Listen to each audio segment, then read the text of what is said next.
दोस्तों, आप सब जानते हैं कि रोए ज़मीन पर अल्लाह ताला की बेशुमार मखलूक़ात हैं। ज़मीनी मखलूक़ात, समंदरी मखलूक़ात, आसमानी मखलूक़ात, बहुत सारे जानदार, इंसान, फरिश्ते, मलाइका वग़ैरह वग़ैरह। आज तक अल्लाह ताला ने जितनी भी मखलूक़ात को पैदा किया है, उनमें से किसी को भी बिलावजह किसी हिकमत या मकसद के बग़ैर पैदा नहीं किया।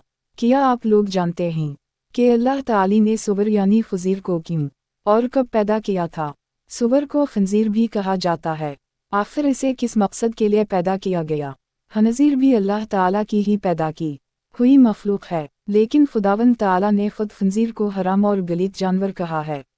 सोचने वाली बात यह है कि जब अल्लाह ताला ने खुद खंज़ीर को पैदा किया है, तो फिर इस मखलूक को हराम और गलीज क्यों कहा है? इस सब के पीछे क्या राज है? इसके पीछे अल्लाह ताला की कौन सी हिकमत पोशीदा है? खुदावंद ताला ने 4 मरतबा कुरान पाक में खंज़ीर का जिक्र किया है। सूरत अल-बक़रा आयत नंबर 123 में, सूरत अल-माइदा आयत नंबर 3 में, सूरत अल-इनाम आयत नंबर 145 में, सूरत अल-नहल आयत नंबर 115 में। अल्लाह ताला ने कुरान करीम में इसका गोश्त खाने से इंसान को मना किया है और खंज़ीर का बाकायदा नाम लेकर उसको हराम इरशाद फरमाया है। खंज़ीर वो इकलौता जानवर है जिसका ख़ास तौर पर नाम लेकर उसको कुरान करीम में हराम करार फरमाया गया है।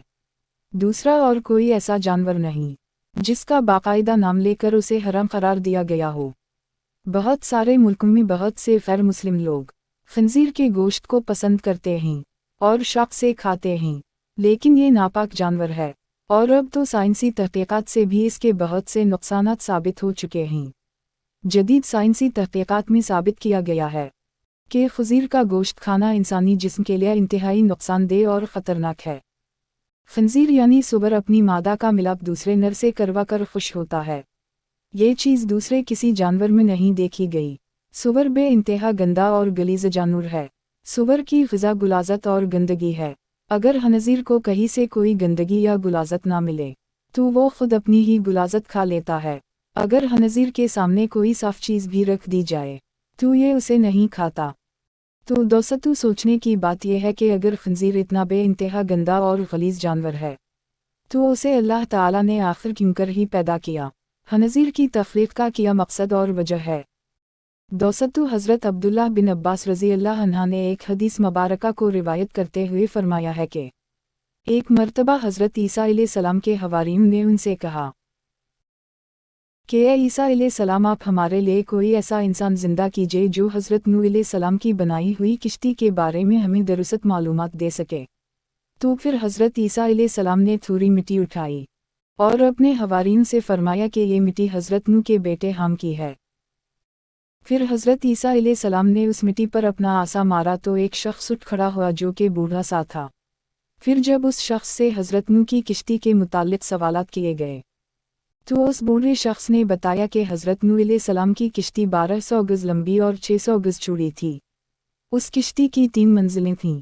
किश्ती की पहली मंजिल में तमाम जानवर और हज़रत नूह अलैहिस्सलाम मौजूद थे। दूसरी मंजिल में इंसान थे और तीसरी मंजिल में परिंदे थे। किश्ती कई महीनों तक पानी में तैरती रही, जिसकी वजह से किश्ती में जानवरों की बहुत सारी गुलाज़त इकट्ठी होने लगी और बहुत बदबू फैलने लगी। हज़रत नूह अलैहिस्सलाम इस वजह से बहुत परेशान हुए और फिर उन्होंने अल्लाह ताला से दुआ की। अल्लाह सुब्हानहू व तआला ने हज़रत नूह अलैहिस्सलाम की तरफ वही फरमाई और उन्हें हुक्म दिया, ए नूह, अपने करीब खड़े हुए हाथी की दुम को पकड़कर एक तरफ खींचो। हज़रत नूह अलैहिस्सलाम ने अल्लाह ताला का हुक्म मानते हुए हाथी की दुम को एक तरफ छिटकाया तो उसमें से 2 जानवर निकल आए, जिसमें से एक खंज़ीर मादा और दूसरा खंज़ीर नर था। ये दोनों खंज़ीर मादा और नर जल्दी से जानवरों की फैलाई हुई गंदगी और गुलाज़त की तरफ बढ़े और सारी गुलाज़त को छट कर गए। इन दोनों नर और मादा खंज़ीर से ही उनकी आगे की नस्ल बढ़ी।